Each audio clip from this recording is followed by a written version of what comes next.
Every step of the way, people wanted to tell me why I shouldn't be doing this and should get a life, should stop being too obsessed, everything under the book. And then once I'm successful, those same people are like, dang, you're a genius. Wow, you really pulled that off. Weirdly enough, the best thing for my mental health was giving into my nature to work. And the most depressed I get is when I try to restrict it and like, I don't work weekends or I don't work this day. What's best for me is just to work when I feel like working and then just not work when I don't, like, and just have no constraints. Because there are just some nights where I don't want to sleep, and for whatever reason I feel compelled to go all night. Whatever, like, just do it, do whatever you want is what I tell my like working brain, and I just give into it, and I feel that's where I feel the happiest. And when I'm really in the grind mode, it'll be like 7 or 8 days just nonstop going, and then it's like I'll realize like, oh, I need some recharge time. Normal people, they don't want that life, and they probably shouldn't. It's not good for you. But yeah, if you hang around different people, you're gonna feel crazy and it's gonna wear on you. Whereas if you're around similar people, it's so much easier. It's cheat codes, you just surround yourself with people that you want to be, and it makes it like 70% easier in my opinion. It's like that is the cheat code to life. I would not be on 120 million subscribers if I didn't find a couple friends that were just also psychopaths. I wouldn't be where I am today if it wasn't for them. Just all along the way, the friends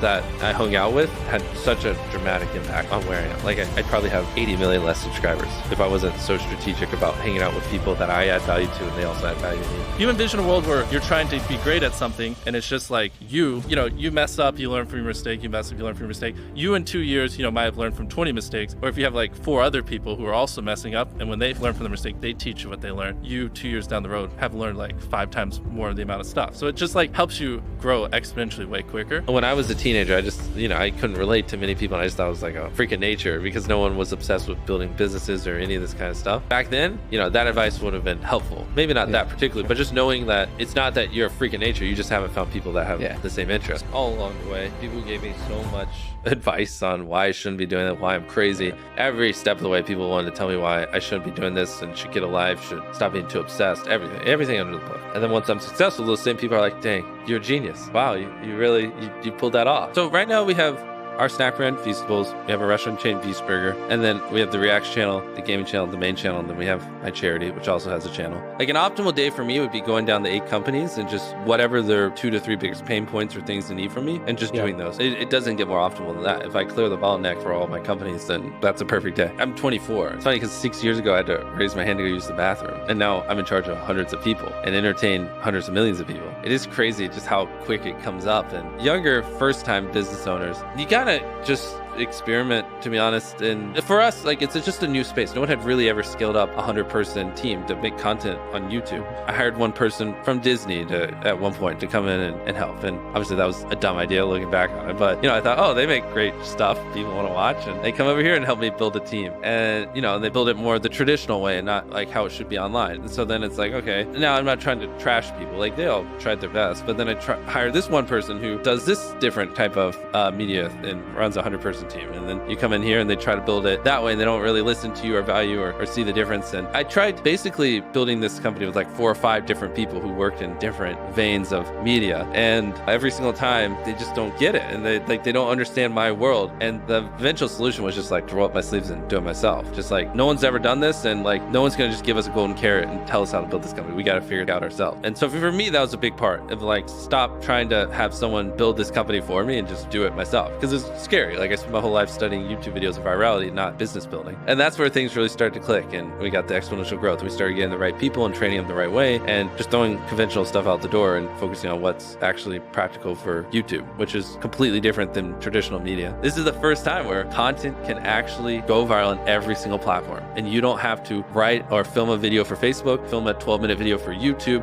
film a sub 60-second video for TikTok, write a tweet for Twitter, and post this on Reddit. You can just do the same thing on every platform. So many people say it's luck, and they're like, you're just lucky or this or that, but what are we up to? Probably like 1,000 videos over 10 million views. Like, we don't ever have a dud. Like, you can call it luck, but I think it can be trained. I counsel YouTubers all the time and show them how to go from getting a couple million views a month to 10 million views a month very easily. Even certain ones, like just one of my friends, like, he was just really struggling, and so I just started showing him basically everything I know and just doing like once every week, sometimes once every 2 weeks calls, and he went from $10,000 a month on YouTube to over 400,000 just doing these little counseling calls. And so it is a teachable skill. It's a learnable skill. You can study your way to consistently make viral videos, no matter how small your channel is. Even if you have 0 subscribers, you could, if you actually studied hard enough, and like basically if you knew what I knew and some of these other friends I have that I'd say are the smartest people in the world when it comes to content creation online, if you had the knowledge that was in our heads, you could do it very easily. I see people do it all the time. And what's even more interesting is I go on podcasts and I say everything I know, and these people are also very open. Some of them I know, it's all out there. A lot of people, instead of just studying that and trying to absorb and apply it in their own way, they're just like, no, it's just luck.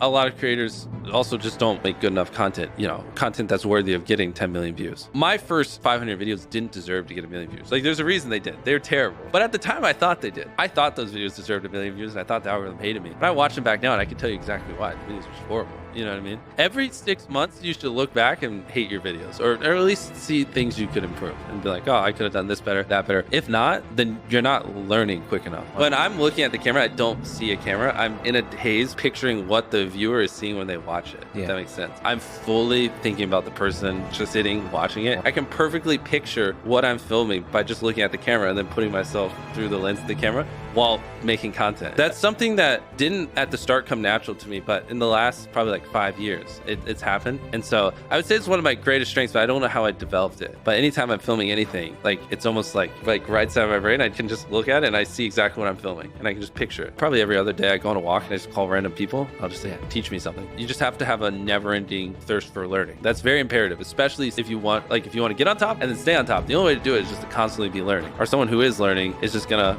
have a leg up on you in the knowledge game. Like, my teenage years were spent studying virality and studying content creation. Now I'm studying how to build a content company so I can actually produce the crazy ideas I want to produce. When I was like betting everything I had on a video, when it did bad, I was devastated, man. I'd cry and I'd be depressed for days, and it really would have a severe impact on my mood. I don't know, now it doesn't really matter. It's if a video does bad, I just look at it and I'm like, oh, why did this video do bad? Probably, there's a little retention dip there. I don't think people like the thumbnail. Maybe we should switch it. I just look at it objectively, unemotional, and then just move on. And I feel like that's a much healthier way of going about it. If a creator is listening, like, that is the ideal way to respond to a video that's doing bad. Remove emotion from the equation and just look at it and figure out how you can improve the next one. It's a conscious effort. You just have to unemotionally look at the video, determine the problems, and then move on. There is no secret. You really can't bring yourself to do it, then you're just screwed.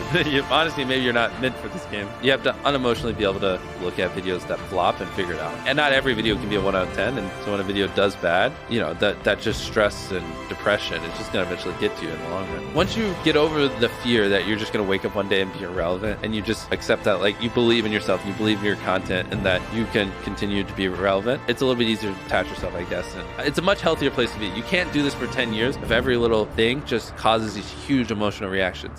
That's why a lot of creators go a little, mentally insane. You have to get out of that game because it really messes with you. When you're on a come up or you're growing, you don't want to test new things once you start to plateau or have a downtrend, because if you're like skyrocketing, right, you're up, and then you level off and you start to go down, and you're like, oh, this isn't working anymore, let's start experimenting. Well, if you have a bad experiment, now you're in like a tailspin, you're nosediving, and you have one more bad experiment, you're like screwed, kind of. I'm oversimplifying. You want to test things while you're still growing to keep the growing from happening, because once you have kind of level off, you do a couple tests, they go wrong, you're like screwed. You know what I mean? You're already out the door, now you're just confirming that you were out the door. And online entertainment. So that's kind of how I see it. So I think it's very imperative that you're constantly always experimenting and trying things, even if you're getting crazy, unheard of growth.